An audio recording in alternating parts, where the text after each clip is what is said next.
Very good morning, welcome to focus. కట్టుకున్నోడిని లేపేయడం ఇప్పుడొక ట్రెండ్గా మారిపోయినట్టుగా కనిపిస్తోంది.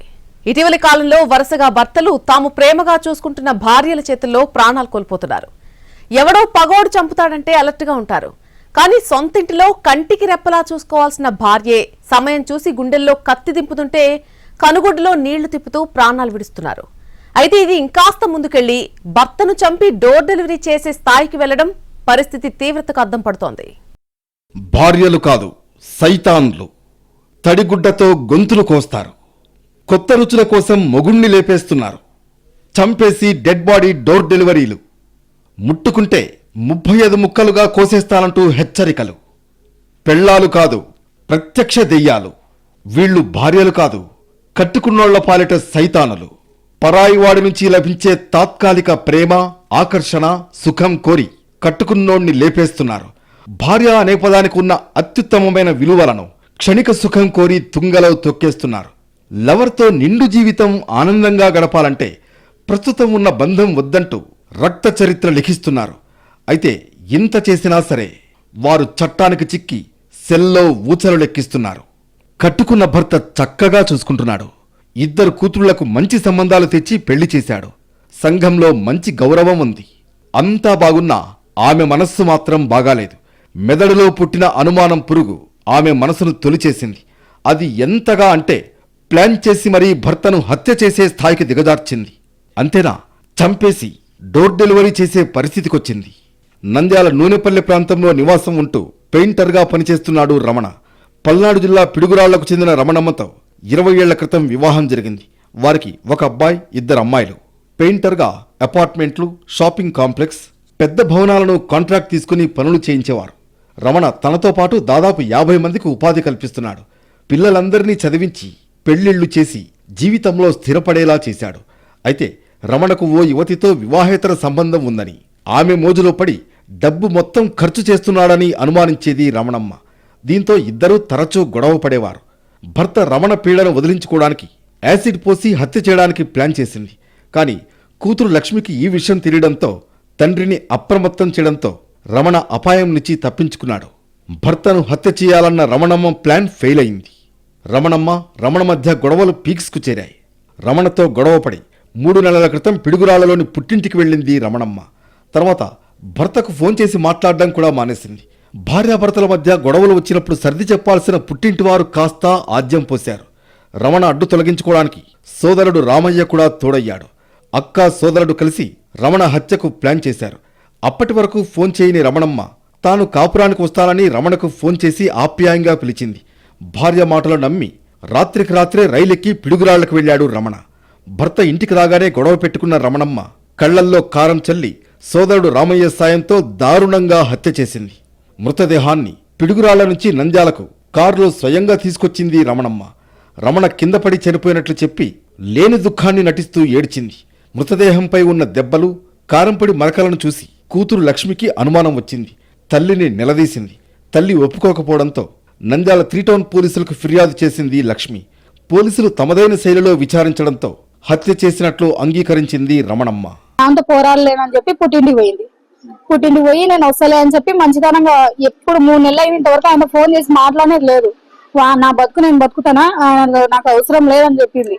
అలాంటిది మంచితనంగా ఫోన్ చేసి పిలిపించినారు.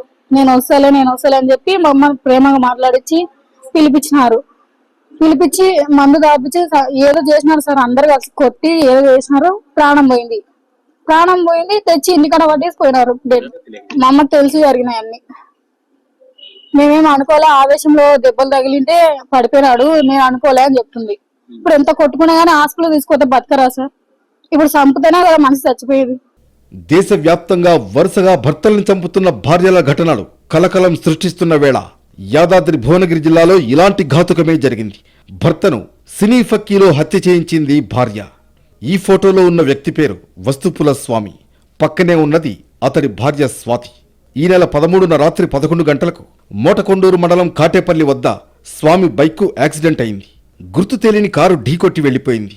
ఈ ప్రమాదంలో స్వామి అక్కడికక్కడే మృతి చెందాడు. తొలుత అంతా దీన్ని ప్రమాదంగానే భావించారు. నిజం చెప్పాలంటే భార్య హత్య చేయించిందని తర్వాత పోలీసుల దర్యాప్తులో తేలింది. కుటుంబ కలహాలు ఉన్నాయనే కోణంలో పోలీసులు దర్యాప్తు చేయగా అసలు విషయం వెలుగులోకొచ్చింది. ప్రమాదం కాస్త మర్డర్ కేసుగా మారిపోయింది. వస్తుపుల స్వామి హత్యకు ఆయన భార్య స్వాతి కారణమని తేల్చిన పోలీసులు ఆమె తమ్ముడు మహేష్, స్వాతి స్నేహితుడు సాయి కుమార్, మరో వ్యక్తి సహకరించినట్లు నిర్ధారించారు. 19 ఏళ్ల క్రితం స్వాతికి పెళ్లి జరిగింది. వారికి 2 అమ్మాయిలు, 1 బాబు. స్వామికి మరదలవుతుంది. భువనగిరిలోని ఓ ట్రాక్టర్ షోరూంలో మేనేజర్గా పనిచేసేవాడు స్వామి. అంచెలంచెలుగా ఎదిగి వలిగొండ, మోత్కూరు ట్రాక్టర్ షోరూంలను కూడా నిర్వహిస్తున్నాడు. కొద్ది కాలం క్రితం భువనగిరిలో ఎస్ఎన్ మోటార్ కంపెనీలో పనిచేసింది స్వాతి. అప్పుడే తమ షోరూం పక్కనే మార్బుల్ షాపులో పనిచేస్తున్న సాయి కుమార్తో స్వాతికి పరిచయం ఏర్పడింది. స్వాతి పనిచేస్తున్న మోటార్ కంపెనీ మూతపడడంతో కొన్నాళ్లు ఇంటికే పరిమితమైంది. 2024లో తాను పనిచేస్తున్న ట్రాక్టర్ షోరూంలో తన భార్య స్వాతికి మేనేజర్ ఉద్యోగం ఇప్పించాడు స్వామి.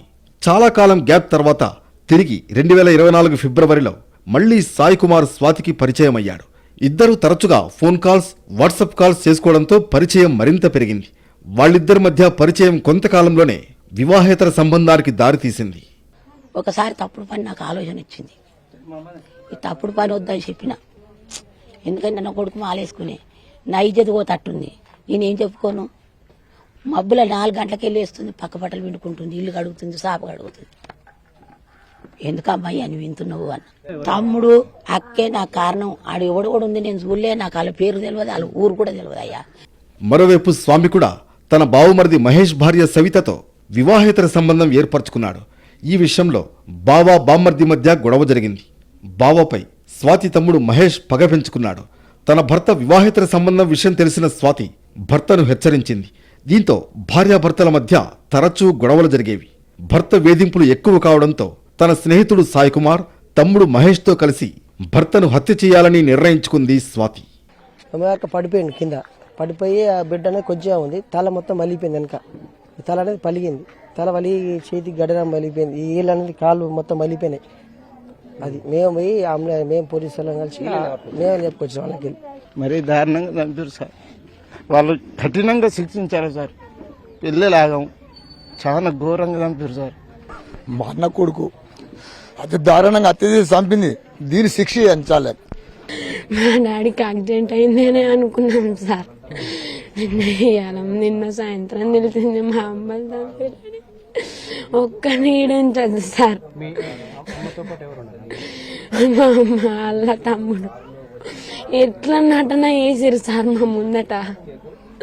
వాళ్ళకి ఏమంటే అది ఇచ్చింది సార్. బండి కావాలంటే బండి ఇప్పించిండు, 3 lakhs కావాలంటే 3 lakhs ఇచ్చిండు, ఒక స్టాప్ బట్టి ఇచ్చిండు. ఆత్మకూరులో ఉన్నదాకా మొత్తం కాళ్ళు పోయింది, ఎడ్డు మొత్తం వలగొట్టి. సాయి కుమార్, స్వాతి, మహేష్ అవకాశం కోసం ఎదురు చూస్తున్న సమయంలో ఈ నెల 13న భువనగిరికి వెళ్లాడు స్వామి. దీంతో హత్యకు చేసిన ప్లాన్ అమలు చేశారు నిందితులు. స్వామి హత్య జరిగిన సమయంలో స్వాతి, ఆమె తమ్ముడు మహేష్ స్వామి సెల్ ఫోన్ గూగుల్ మ్యాప్లో ట్రేస్ చేస్తూ ఎప్పటికప్పుడు సాయి కుమార్కు ఆ సమాచారాన్ని అందజేసినట్లు తెలుస్తోంది. ఇంట్లో ఉండి తన భర్త వెళుతున్న మార్గాన్ని ఎప్పటికప్పుడు సాయి కుమార్కు అందజేయడంతో ప్లాన్ను సమర్థవంతంగా నిందితులు అమలు చేసినట్లు పోలీసులు గుర్తించారు. Firstly, it was reported as a fatal road accident, but during investigation by our team, Yadadri Division Police, it has been found out that it is a well-planned murder and a criminal conspiracy by the accused to commit the murder of Vastapula Swami. So there are total 4 people who have been part of this criminal conspiracy. A1 Gunti Sai Kumar, son of Malesh, age 33, resident of Palli Pahad village. A2 Vastapula Swati, wife of late Swami. She is a wife of the deceased. She is a resident of Pallerla village. Then A3 Potepaka Mahesh, son of Muttaya. He is a resident of Atmakur Mandal. This A3, he is a brother of A2, wife of the deceased. And A4 Chimala Ramalinga Swami. He is a resident of Tatanagar, Bhongir town. మొగుణ్ణి ప్రేమ అనే చీరకంగుకు కట్టేసుకోవడం చేత కాదు.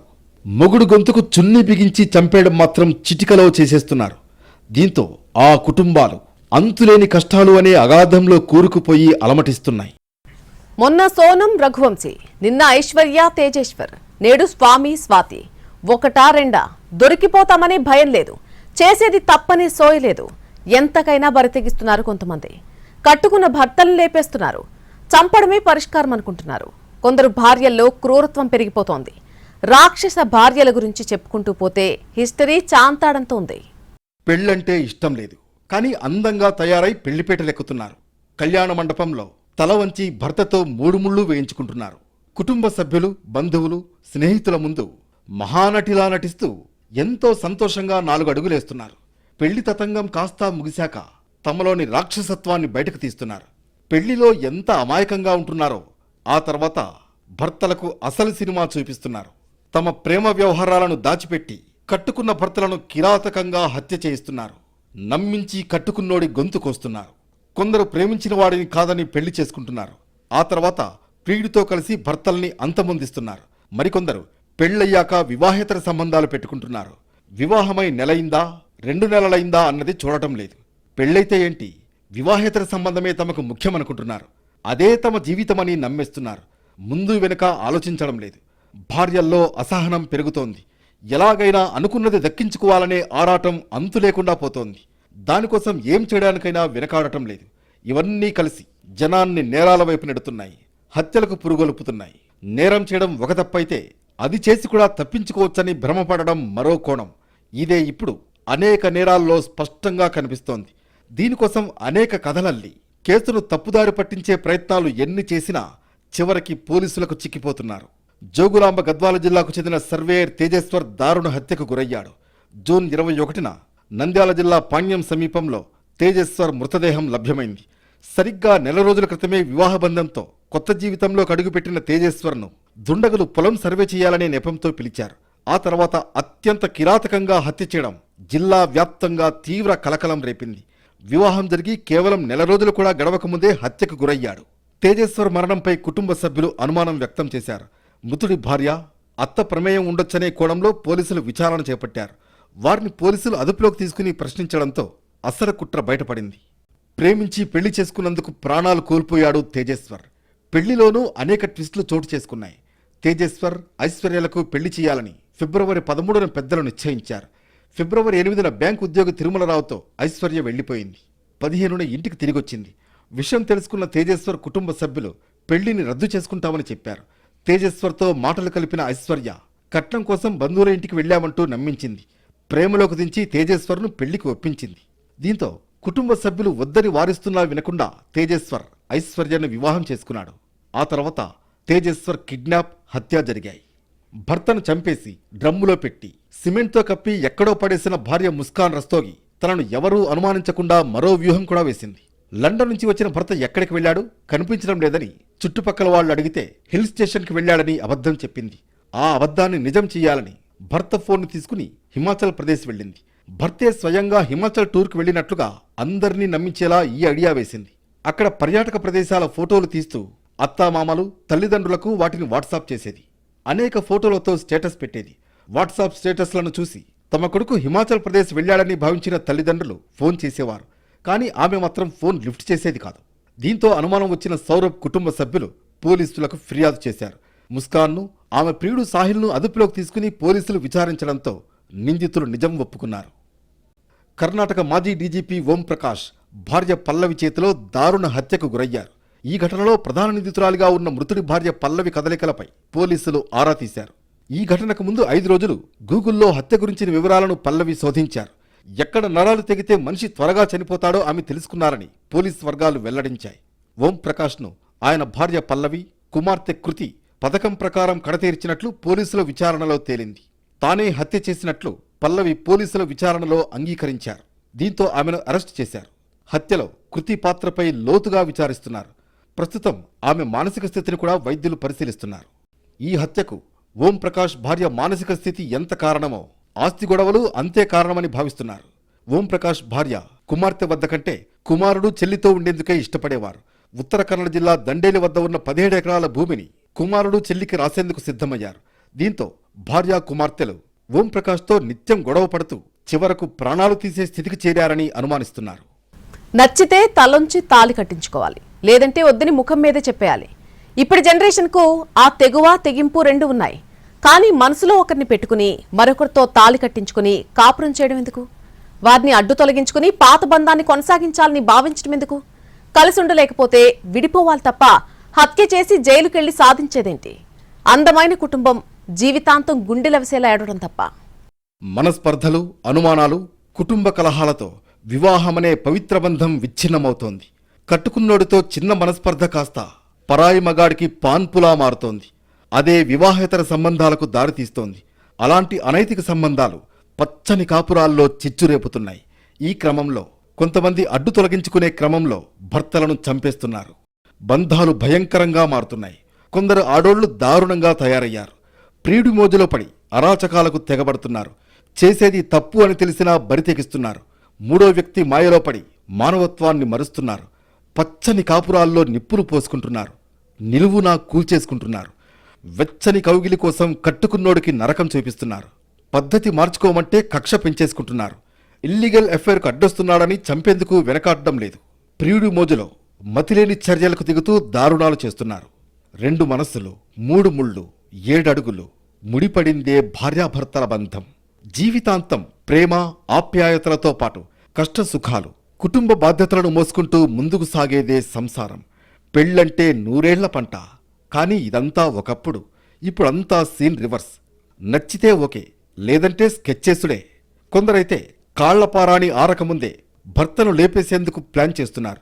పెళ్లి ఎంత గ్రాండ్గా జరిగినా నవ్వుకుంటూ తలవంచి తాళి కట్టించుకున్న హనీమూన్కొచ్చేసరికి వారిలో మృగం బయటకొస్తోంది. ఎన్నో కలలతో కొత్త జీవితంలోకి అడుగుపెట్టినా పక్కచూపులు వారిని రాక్షసులుగా మారుస్తున్నాయి. ఎలా చంపుతున్నారు, ఎలాంటి భయంకరమైన ఆలోచనలు చేస్తున్నారనేది తెలిస్తే ఒళ్ళు జలధరిస్తుంది. చంపేసి శవాల్ని మాయం చేయడం కోసం చేయకూడని పనులు చేస్తున్నారు. చెప్పలేని పద్ధతుల్లో ప్రవర్తిస్తున్నారు. కొన్ని కేసుల్లో అయితే జరిగిన నిజాన్ని నమ్మడం పోలీసులకు కష్టంగానే ఉంటోంది. తప్పు ఎవరిదైనా అంతిమంగా ప్రాణాలు బలిస్తున్నారు. ఈ మధ్య ఇల్లీగల్ అఫైర్స్ కారణంగా జరుగుతున్న క్రైమ్స్ భయంకరంగా ఉంటున్నాయి. పోలీసుల అంచనాకు కూడా అందని విధంగా ఘోరాతి ఘోరంగా చావులు ఉంటున్నాయి. భార్యాభర్తల మధ్యకు మూడో వ్యక్తి దూరడం పచ్చని సంసారాల్లో చిచ్చురేపుతోంది. సోషల్ మీడియా పరిచయాలే ఎన్నో అరాచకాలకు కారణమవుతున్నాయి. భార్యల్ని హంతకురాళ్లుగా మార్చి భర్తల ప్రాణాలు తీస్తున్నాయి. జరుగుతున్న ఘోరాలు ఏ రేంజ్లో ఉన్నాయంటే తప్పు చేశారని తెలిసినా నిలదీయాలంటే బాధితులు వణికిపోయే పరిస్థితి. ఇక్కడ నైతిక విలువలు గిలువలు జాంతానై కళ్ళు మూసుకుపోయి కనికరం లేకుండా ప్రవర్తిస్తున్నారు. ఇటీవల వరుసగా భర్తల్ని చంపుకున్న భార్యల ఉదంతాలు చూస్తుంటే అసలు మహిళల్లో ఉండే సున్నితత్వం ఏమైపోయిందనే డౌట్లొస్తున్నాయి. ఇంటికి దీపం ఇల్లాలనే మాట పోయి ఇంట్లో కుంపటి రగిలించేది ఇల్లాలే, ఆ కుంపట్లోనే మొగుణ్ణి కాల్చి చంపేది కూడా ఇల్లాలే అనే కొత్త నిర్వచనాలు వస్తున్నాయి. అసలు మన దేశంలో గతంలో ఎప్పుడూ కనీవిని ఎరుగని ఈ పోకడ పెరుగుతోంది. పెళ్ళిష్టం లేకపోతే ముందే చెప్పాలి. ప్రేమ వ్యవహారాలు ఉంటే తల్లిదండ్రుల్ని ఒప్పించాలి, లేదంటే అక్కడితో వదిలేయాలి. కానీ ఇలా చేయడం దారుణం. తీరా పెళ్లి చేసుకున్నాక వారిలోని మృగాన్ని నిద్రలేపుతున్నారు. ప్రియుడి మోజులో కట్టుకున్నోడిని కనికరం లేకుండా చంపేస్తున్నారు. కొందరు సుపారీ ఇచ్చి హత్య చేయిస్తున్నారు. మరికొందరు తామే స్వయంగా హత్యల్లో పాలు పంచుకుంటున్నారు. పిల్లలున్నా, అమితంగా ప్రేమించే భర్త ఉన్నా పట్టించుకోవడం లేదు. ప్రియుడే సర్వం అనుకుంటున్నారు. భర్తనే రాక్షసుడని భావిస్తున్నారు. దీంతో వివాహ బంధాలకు బీటలు వారుతున్నాయి. గృహహింస లేదా వరకట్న వేధింపులు వంటి ఘటనల్లో భార్యలు తిరగబడితే దానికో అర్థముంది. కానీ ప్రేమగా చూసుకునే భర్తలనే భార్యలు వద్దనుకుంటున్నారు. పరాయి మగవాడి మోజులో పడి భర్తల్ని అడ్డు తొలగించుకోవాలనుకుంటున్నారు. క్షణికావేశానికి గురై కుటుంబ జీవనాలని ఛిద్రం చేసుకుంటున్నారు. తప్పు ఎన్నటికీ దాగదు. పైగా ఇలాంటి హత్యల వెనుక ఉన్న కారణాలు ఇట్టే బయటపడతాయి. ఆ తర్వాత సమాజంలో వారి పరువు ఏమవుతుంది? జైలుకెళ్ళొచ్చిన తర్వాత ఎలాంటి జీవనం గడుపుతారు? వయసులో ఉన్నప్పుడు తప్పు చేస్తే ఆ మోజు తగ్గిపోయాక ప్రియుడు కాదనడని గ్యారంటీ ఏంటి? కిరాతకంలో కొందరు భార్యలు ఒలింపిక్స్ పరుగు పందెంలా పోటీ పడుతున్నారు. కుట్రలు కుతంత్రాలతో కుటుంబాలను చిన్నాభిన్నం చేసుకుంటున్నారు. సరిదిద్దుకోవడానికి ఎన్నో అవకాశాలున్నా వాటిని పట్టించుకోకుండా క్షణికావేశంతో భర్తల్ని కడతేరుస్తున్నారు. హైదరాబాద్ బండ్లగూడ మొదలుకొని కృష్ణా జిల్లా బంటుమిల్లి వరకు మరెన్నో ఘటనలు. ఉన్నత విద్య చదివినా, మంచి ఉద్యోగాలు చేస్తున్నా, చుట్టుపక్కల తమకంటూ ఒక గుర్తింపు కలిగినా బుద్ధి మాత్రం వంకరగానే ఉంటోంది. మంచి చెడ్డా తెలిసినా ఇతరులకు చెప్పే స్థాయిలో ఉన్న నేరము శిక్ష, చట్టాలు శిక్షణలు తెలిసిన వారైనా కూడా బుద్ధి మాత్రం గడ్డి తింటోంది. పెళ్లినాటి ప్రమాణాలకు పాత్ర వేస్తున్నారు. కట్టుకున్న వారిని కాటికి పంపాలన్న దుర్మార్గపు ఆలోచనతో ఇంగిత జ్ఞానం వదిలేస్తున్నారు. పక్కచూపుల సుఖాల కోసం కొందరు, ఆస్తుల కోసం, డబ్బుల కోసం, నగల కోసం మరికొందరు అన్నింటికీ తెగిస్తున్నారు. అంతిమంగా మరింత సుఖపడతామనే భ్రాంతిలో పడిపోయి వాస్తవ జీవితాలని బలి చేసుకుంటున్నారు. విడాకులు తీసుకుంటే మరో పెళ్లి చేసుకోవచ్చు, కానీ భర్తను చంపితే జైలుకెళ్తారు కదా. ఈ లాజిక్ మిస్ అవుతున్నారు చాలామంది. అందుకే పెళ్ళైన తర్వాత మొదలయ్యే ప్రేమలు చాలా వరకు హత్యలతో ముగుస్తున్నాయి. వివాహేతర సంబంధాలు నేరాలకు కారణమవుతున్నాయి. ఇద్దరు వ్యక్తుల మధ్య ఇష్టాయిష్టాలు వ్యక్తిగతం. కానీ పెళ్లి చేసుకున్నప్పుడు దాని నుంచి చట్ట ప్రకారం బయటకు వచ్చి మరో పెళ్లి చేసుకోవడమో మరో రిలేషన్లోకి వెళ్లడమో చేయాలి. అంతే తప్ప భర్తను చంపితేనో లేక భార్యను చంపితేనో పరిష్కారం రాదు. మారుతున్న సామాజిక పరిస్థితుల్లో ఎవరికి వారు తమకేది అవసరమో గుర్తిస్తున్నారు. దానికి అంశాలేమిటో వ్యక్తులెవరో కూడా అంచనా వేస్తున్నారు. ఇంతవరకు తప్పేలేదు. కానీ దాని నుంచి బయటపడాలంటే ఆ వ్యక్తుల్ని అంతం చేయడం కాదని మాత్రం గుర్తించడం లేదు. మధ్యతరగతి ఒకప్పుడు పరిస్థితులకు లోబడి బతికేలా ఉండేది. ఇప్పుడు పరిస్థితులకు ఎదురు తిరిగి అనుకున్నది సాధించాలనుకుంటోంది. ఏం జరిగినా మన మంచికే అనుకునే రోజుల నుంచి తమకేం కావాలో అదే జరగాలనే మొండి పట్టుదల పెరుగుతోంది. ఈ పట్టుదలను పాజిటివ్గా ఉపయోగించుకుంటే మంచి ఫలితమే ఉంటుంది. కానీ దాన్ని అడ్డదారిలో వాడుతున్న ఫలితంగానే నేరాలు జరుగుతున్నాయి. హత్య చేస్తే దాగుతుందా? సమస్య నుంచి బయటపడతారా? అంత తేలిక కాదు కదా. హత్య చేస్తే జైలు పాలవుతారు. చివరికి జీవితమే ప్రశ్నార్థకంగా మారిపోతుంది.